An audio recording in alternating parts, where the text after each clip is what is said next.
Well, hello there and welcome back to the Thai Expat Daily Show. I'm your host, Kieran Mack, as always, and delighted you've been able to tune in with us yet again today for today's stories, all related to Thailand. Now, before we do get into today's show, don't forget to like, subscribe and share if you do get a chance. Now, if you like listening to us on a podcast player, there's a link down below in the description where all the available podcast players that the show is on is listed. And finally, if you get some value out of the show, you like the show and you'd like to support the show at some point, there is also a link down below where you can buy us a coffee on the Buy Me a Coffee website. So now that that's all done and dusted, let's jump into the top 5 or 6 stories doing the rounds today in Thailand or for the last couple of days. So the cabinet is to seek approval for 11 billion to subsidize domestic electricity charges. The Thai cabinet will seek approval from the Election Commission for the allocation of about 11.1 billion baht from the Central Fund for Emergency Use under Section 169(3) of the Constitution to subsidize household electricity charges from May to August. According to the Charter, any use of the special fund by a caretaker government requires approval from the EC. Government spokesman Anuka Borabashari said today that the subsidy is intended for residences which use up to 300 units of electricity per month. Households which use up to 150 units per month will be given a discount of 92.04 satang for every unit of electricity consumed, while those who consume 151 to 300 units will be given a discount of 67.04 satang per unit. Anuka said that there are 18.36 million households which use fewer than 300 units per month. The scheme will also cost an estimated 7.6 billion baht to be absorbed by the Emergency Reserve Fund. For the 23.4 million households which consume between 301 and 500 units per month, he said that about 3.5 billion baht from the Centre Fund for 2023 will be used to subsidize electricity charges. So this is to do with basically the electricity bills here in Thailand have all been skyrocketing over the last couple of months, and people are finding it harder and harder to pay their bills, which is obviously something that's definitely going to affect people. This actually stems from the fact that the government were giving subsidies to businesses and forgetting about the people on the ground who actually really need it rather than a business. And yeah, it's not very much of a discount, to be quite honest about it. The government should have really been doing a lot more about this before the problem ever turned up. But we do know how it works here in Thailand. Let's wait till the problem's turned up and then let's kind of find a way that we'll try to, put a bandage over it to fix the situation. There is never any proactive thinking because just remember, around the world, governments have had this problem, 6 months ago. It's only affecting Thailand now. But yet the Thai government have never had the foresight to try to think of how, when this issue comes to Thailand, that they will solve it. And of course, this ridiculous small amount of money for people is going to make no difference whatsoever. But nevertheless, that's how it seems to be here.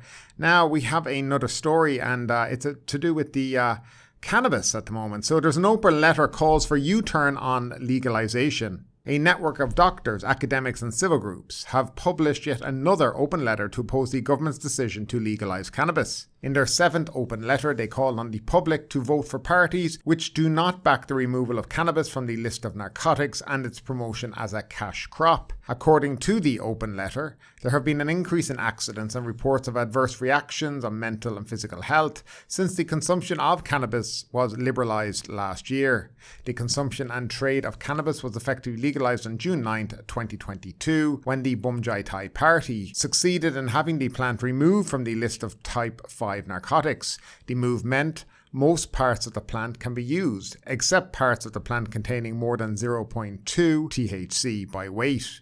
The letter noted that the medical use of cannabis has already been allowed since 2019, while the plant was still listed as a narcotic. Cannabis removal from the list of Type C narcotics meant the plant and its derivatives have become more easily accessible. But in the absence of a legal framework to control and monitor the production and use of cannabis, recreational use of the plant has soared, the letter said. It has also pointed out that if the Bumjai Party wanted to promote cannabis as a cash crop, its legalization should have been supervised by the Ministry of Commerce or the Ministry of Industry. Instead, the Ministry of Public Health has become a cannabis promoter rather than a cannabis regulator, said the statement. It concluded that people should reconsider voting for political parties who endorse cannabis legalization in the upcoming election on May 14th. The open letter included a list of signatures of medical workers, academics from various fields, and civil workers who support cannabis restrictions. Some notable names on the list was the former Senior Health Minister, Chatri Bakam, former Secretary General of the Central Narcotics Office, and an advisor to the International Narcotics Control Board, Vera Sumyai. And yet again, when we think about incompetence, we look back at this whole legalization of cannabis here. So they legalize cannabis and then they have no rules or regulations in terms of how it's used, sold, or consumed. So you literally, right now, if you go to most towns or cities here in Thailand, you will find cannabis shops everywhere. Now, there's very few people checking up in these places, whether they actually have licenses, right, to be open, what they're serving, the fact that you're not meant to be smoking it openly. There's none whatsoever. And the main parties that are opposing this are the opposition parties of Phuket Thai and the Move Forward Party or Future Forward Party, whatever their current name is. Now, both these parties have said that if they get into government, that they will bring back only cannabis to be used for medicinal purposes, that all the other nonsense surrounding it will be gotten rid of because they just don't agree with it. It's also, when you look at Thailand right now and what it's done, I mean, a few years ago, if you're caught with cannabis, you're getting 20 years in prison. Now you can freely nearly walk around and nobody's going to bat an eyelid at you. But then you look at the likes of Singapore, where a man on Wednesday was executed for not even having the cannabis on him, for a phone call to one of his phones that he said was lost, and said he facilitated in the transport of this 1 kilogram of cannabis, put to death over a phone call that he may not or may have been involved in over 1 kilogram of cannabis. Now that's where we're at in a country like Singapore. So it shows you the two extremes of parts of Southeast Asia. I say Singapore is wrong in that respect because I think the evidence in that case also was a little bit iffy. And I think 1 kilogram of cannabis, when countries like Thailand have legalized it and people are walking around openly with it, I think there's a very wrong balance in all of this throughout Asia at the moment. But we will move on now. Democrats to push for sex toy legalization. The Democratic Party has pledged to push for legalizing sex toys, saying it will bring more benefits beyond sexual pleasure. The party made clear its stance towards supporting establishing a sex toy industry in Thailand, with the primary aim of making sex toys safe products for consumers, said Deputy Government Spokesman Rachada Dindarek in her capacity as an executive of the party. She said that the Food and Drug Administration and Thai Industrial Standards Institution would control these products' quality and safety standards if they become legal. In legalizing sex toys, those products will be reclassified as controlled goods and regulated instead of being classified as prohibited under Section 287 of the Criminal Code as they are now, said Ms. Rachada. If sex toys become controlled products, consumers aged 18 and above can buy them freely, she said. Sex toys are recognised as legal products in many countries such as Japan, Singapore, Germany and the Czech Republic, which can help generate substantial income, she said. In Thailand, a previous proposal to legalise sex toys stirred debate between supporters and opponents, she noted. While sex toys are currently illegal in Thailand, they are being smuggled into the country due to demand, Ms. Rashada said, adding that this means the state is losing a chance to collect taxes, which some corrupt state officials demand bribes in exchange for turning a blind eye. Sex toys are also believed to help reduce sex crime cases and save some marriage couples from considering divorce over an imbalance in sexual desires between them, she said. About 4,000 rape cases are recorded each year, while the actual number of rapes is believed to be around 30,000 annually, she said, citing official statistics and results of a study which found 87% of rapes aren't reported to the authorities. The global sex toy market has grown 7% annually since 2019, generating more than 300 billion baht annually, she said, citing a UK study. So there it is. We have political parties talking about how we're going to get the economy going, how we're going to get money in people's pockets all around the country. Phuket Thai Party are talking about giving 10,000 baht to every citizen of the country next year if they get elected. The Bumjai Thai Party are talking about giving a 700 baht income card to the lower end, and the Democratic Party are talking about sex toys. That's where we are. It's no wonder the Democratic Party in Thailand has become such a joke, and why people really, have stopped voting for them. They did so poorly in the last election. They're the only people who have any brains have actually left their party, and they're left with people who are just creating stuff like this and actually talking about it during an election, which is complete rubbish. But let's just quickly talk about if it wasn't an election, would it be a good idea? Well, I find it funny that Thailand does ban sex toys, considering the things that you can do in this country that a blind eye is totally turned against. For example, you can go to Patong and watch a ping pong show. You can go get whatever type of massage you like in many masseuse shops. I mean, pretty much in a lot of these holiday destinations, whatever your desire is, it can be accommodated. But yet sex toys are barred in Thailand. There is really a little bit of an imbalance in how it works. But nevertheless, I'm not really sure it's an election topic. I don't think people will be sitting around the tables at nighttime talking about, the idea that they might be able to get dildos soon. I just can't see it at the moment. But nevertheless, the Democratic Party believe that it is a pressing issue here in the country. But I'd love to know your opinion on it all. Do you think dildos should be made legal here in Thailand, or do you think they should be still banned? I'd love to know your opinion, as always, down below in the comment section. Now, let's get on to something a little more serious. Phuket road deaths reach 50 after 2 fatalities on the West Coast Road. The death toll in Phuket's ongoing Carmageddon reached 50 after 2 fatalities on Patong Karon Road on Friday and rose to 51 after one more accident-related death registered on Saturday. The most recent cases is yet to be reported. The accident, which brought Phuket's road tally to 50, happened on April 21st on the road running along the island's west coast. The accident was reported by Thong Thong Rescue, the Katu branch of the Kosodia Harm Rescue Foundation, the biggest rescue service in Phuket. No police reports have followed so far. According to the foundation, a motorbike and a green plate taxi collided on the section of Patak Road, somewhere between Patong and Karan, after the motorcycle lost control while trying to navigate a curve. Pictures from the scene shows 2 men lying on the road unresponsive. The damaged taxi remains in its lane while the motorbike is clearly on the wrong side of the road. National Road Safety Agency, the Thai Road Safety Committee, didn't know it really existed, reported exactly 2 deaths in Phuket road accidents on that day and 1 more the day after. Nothing has been reported about the most recent fatality so far. As of 10 p.m. on April 25th, the Thai RSC had registered 51 people dead and 7,373 injured in accidents on the island's roads since January 1st of this year. This compares to 32 dead and 5,071 injured during the same period of 2022. Both of the 2023 figures are higher by half than the 2022 ones. Well, possibly because there is a lot more people now here in Phuket, and the country was initially really closed back in 2022, but let's not really mention that in this article. I see a lot of this comparing, and when you see it, you see comparing tourist numbers from this year to last year and going, oh, it's up 180%. Well, there's reasons for that. And also there is obviously an increase in deaths and accidents here in Thailand from last year, when the country, was in essence closed for pretty much half of the year. So I don't think it's really fair to compare. I think a proper comparison would be take 2020 or 2019 figures, probably 2019 figure, and have a look at them versus now.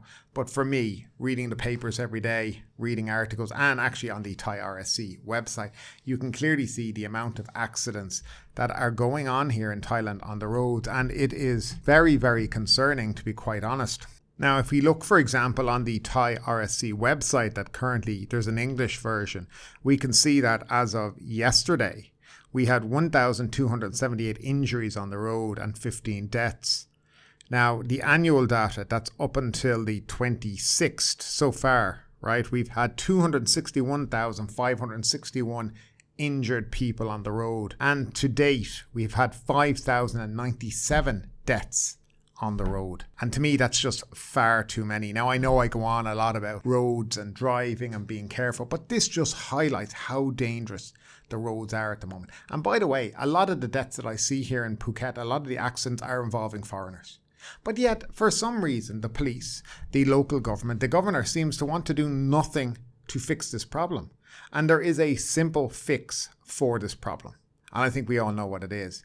First, ensure that every person getting on a motorbike has a proper motorbike license.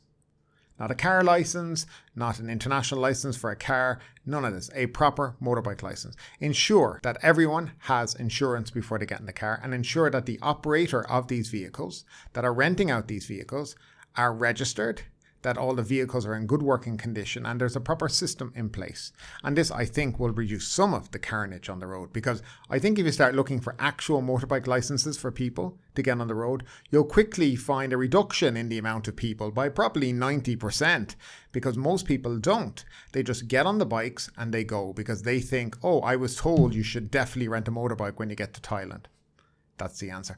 And to finish that off, the local government here, right, the governor and the police and who else, need to have a proper public transportation system in this province.